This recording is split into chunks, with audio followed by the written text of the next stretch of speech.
নমস্কার বন্ধুরা, আমি দেবিকা। আমার চ্যানেলে আপনাদেরকে স্বাগত জানাই।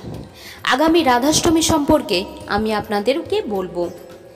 কৃষ্ণের জন্মাষ্টমী ব্রতের সম্পূর্ণ ফল লাভ করতে রাধাষ্টমী ব্রত অবশ্যই পালন করতে হবে।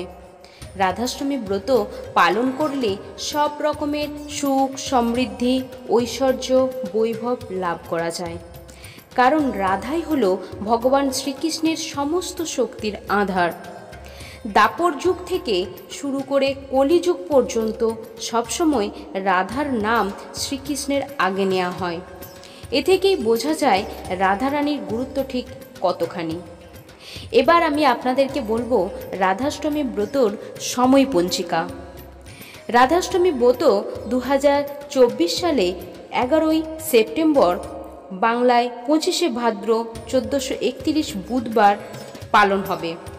অষ্টমী তিথি শুরু হবে ইংরাজির 10 সেপ্টেম্বর 2024, বাংলায় 24শে ভাদ্র 1431 মঙ্গলবার সন্ধ্যা 6টা 27 মিনিটে।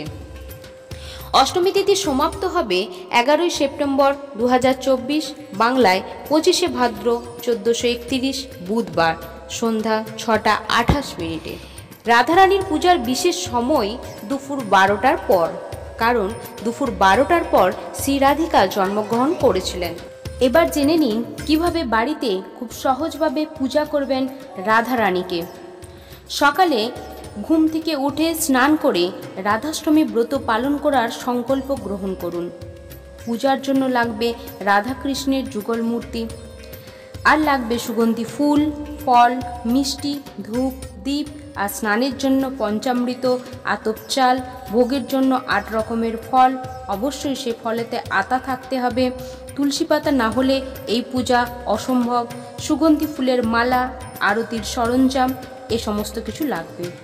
এরপর দুপুর 12টার পর পূজা করবেন। এবার রাধাকৃষ্ণের যুগল মূর্তিটিকে প্রথমে অভিষেক করে নেবেন। অভিষেক করে নিয়ে আপনি একটি চৌকির ওপরে কাপড় পেতে তার উপরে রাধাকৃষ্ণের মূর্তিটি বসাবেন। রাধাকৃষ্ণকে ভালোভাবে সাজিয়ে নেবেন। এরপর হাতে জল নিয়ে আচমন করে নেবেন। আচমন করে নিয়ে জয় শ্রী গণেশকে স্মরণ করে নিয়ে আপনি পূজা শুরু করবেন। এবার পূজা করতে ভগবান শ্রীকৃষ্ণের চরণে অবশ্যই তুলসী পাতা নিবেদন করবেন। তুলসী পাতা নিবেদনের মন্ত্রটি এবং শ্রীকৃষ্ণেরকে প্রণাম মন্ত্রটি নিচে দেয়া হলো, আপনি এটি বলে তাকে প্রণাম করবেন। তারপর রাধার মন্ত্রটিও আমি দিয়ে দিলাম, এটি বলে আপনি পূজা করবেন। পূজা হয়ে গেলে অবশ্যই ভোগ নিবেদন করবেন। ভোগ নিবেদনের পর আপনি একটি পদ্মফুল নিয়ে মনস্কামনা বলে সেই পদ্মফুলটি রাধাকৃষ্ণের চরণে নিবেদন করবেন।